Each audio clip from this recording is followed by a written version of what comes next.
everyone. Welcome back to our channel, The Storyteller. Friends, आज हम सुनेंगे सिंहासन बत्तीसी की 18वीं पुतली की कहानी। 18वें दिन राजा भोज सिंहासन बत्तीसी पर बैठने के प्रयास में पुनः उसकी ओर बढ़े, तब सिंहासन बत्तीसी से तारामती नाम की 18वीं पुतली प्रकट हुई और उसने राजा भोज को रोकते हुए कहा कि राजन, आज मैं आपको महाराजा विक्रमादित्य के अद्भुत गुणों से संबंधित एक कथा सुनाऊंगी। कृपया मेरी कथा को ध्यान पूर्वक सुनिएगा। इसके बाद तारामती ने राजा भोज को अपनी कथा सुनाई। आगे बढ़ने से पहले फ्रेंड्स, जिसने हमारे चैनल को सब्सक्राइब नहीं किया है वो जल्दी से हमारे चैनल को सब्सक्राइब करें, बेल आइकन प्रेस करें और अगर आपको हमारा वीडियो पसंद आए तो उसे ज्यादा से ज्यादा लाइक और शेयर जरूर करें। तारामती ने राजा भोज को महाराजा विक्रमादित्य की कथा सुनाते हुए कहा कि राजा विक्रमादित्य की गुणग्राहिता का कोई जवाब नहीं था। वे विद्वानों और कलाकारों को बहुत सम्मान देते थे।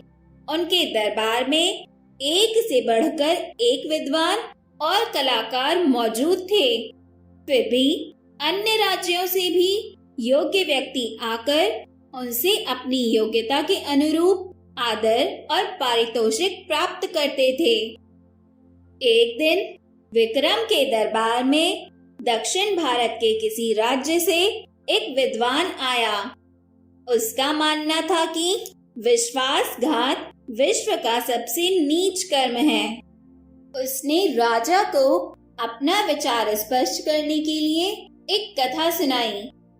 उसने कहा, आर्यावर्त में बहुत समय पहले एक राजा था। उसका भरा पूरा परिवार था। फिर भी 70 वर्ष की आयु में उसने एक रूपवती कन्या से विवाह किया। वह नई रानी के रूप पर इतना मोहित हो गया कि उससे एक पल भी अलग होने का उसका मन नहीं करता था। वह चाहता था कि हर वक्त उसका चेहरा उसके सामने रहे।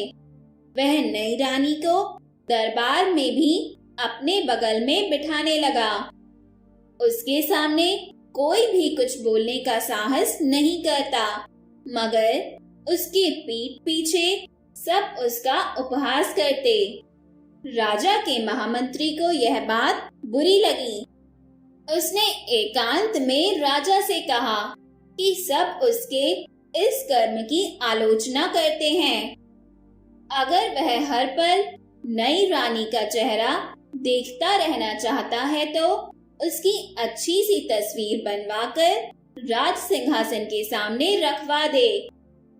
क्योंकि इस राज्य में राजा के अकेले बैठने की परंपरा रही है, इसलिए उसका रानी को दरबार में अपने साथ लाना अशोभनीय है।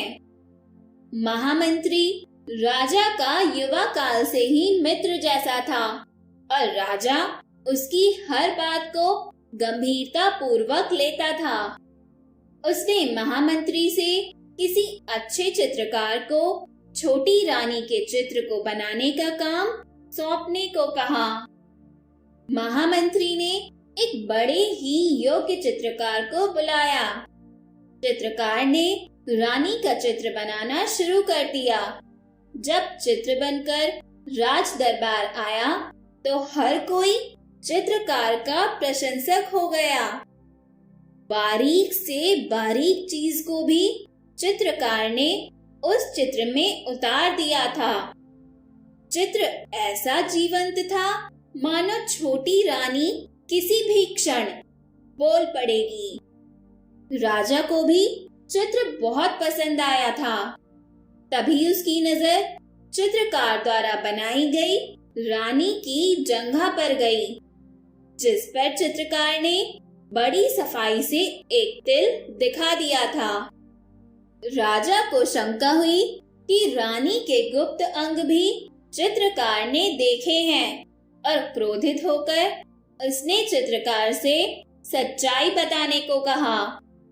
चित्रकार ने पूरी शालीनता से उसे विश्वास दिलाने की कोशिश की कि प्रकृति ने उसे सूक्ष्म दृष्टि दी है, जिससे उसे छिपी हुई बात भी पता चल जाती है। तिल उसी का एक प्रमाण है और उसने तिल को खूबसूरती बढ़ाने के लिए दिखाने की कोशिश की है। राजा को उसकी बात का जरा भी विश्वास नहीं हुआ। उसने जल्लादों को बुलाकर तत्काल घने जंगल में जाकर उसकी गर्दन उड़ा देने का हुक्म दिया और कहा कि उसकी आंखें निकालकर दरबार में उसके सामने पेश करें। महामंत्री को पता था कि चित्रकार की बातें सच हैं। उसने रास्ते में उन जल्लादों को धन का लोभ देकर चित्रकार को मुक्त करवा लिया और उन्हें किसी हिरण को मारकर उसकी आंखें निकाल लेने को कहा, ताकि राजा को विश्वास हो जाए कि चित्रकार को खत्म कर दिया गया है। चित्रकार को लेकर महामंत्री अपने भवन ले आया और चित्रकार वेश बदलकर उसी के साथ रहने लगा। इसके बाद तारामती ने कथा को आगे बढ़ाते हुए कहा कि कुछ दिनों बाद राजा का पुत्र शिकार खेलने गया तो एक शेर उसके पीछे पड़ गया। राजकुमार जान बचाने के लिए एक पेड़ पर चढ़ गया।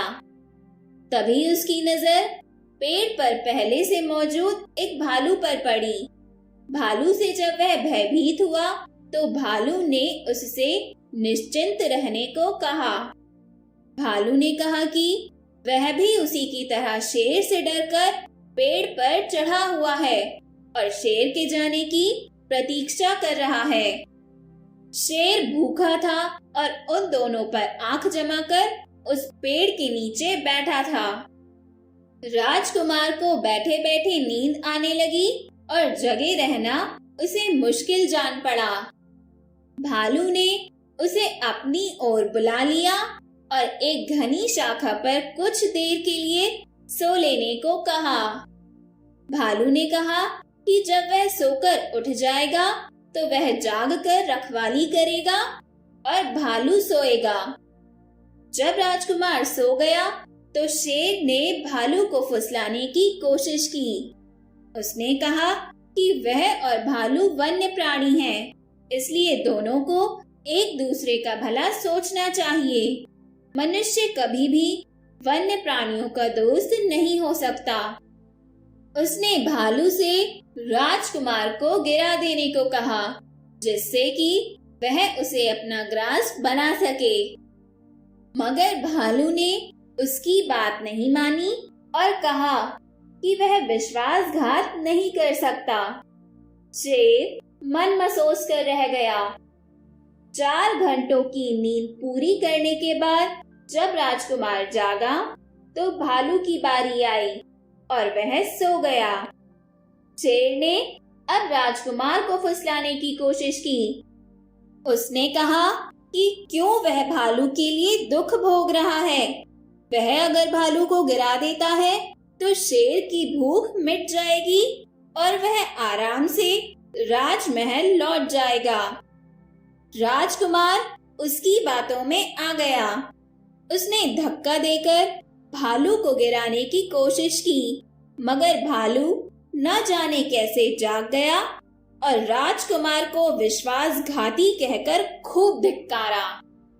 राजकुमार की अंतरात्मा ने उसे इतना कोसा कि वह गूंगा हो गया। जब शेर भूख के मारे जंगल में अन्य शिकार की खोज में निकल गया तो वह राजमहल पहुंचा।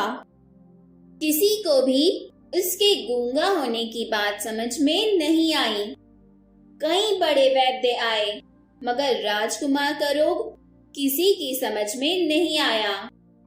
आखिरकार महामंत्री के घर छिपा हुआ वह कलाकार वैद्य का रूप धरकर राजकुमार के पास आया।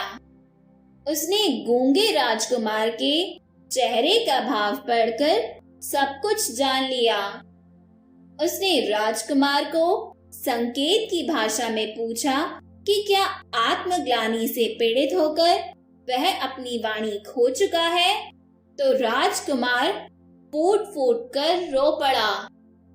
रोने से उस पर मनोवैज्ञानिक असर पड़ा और उसकी खोई हुई वाणी लौट आई।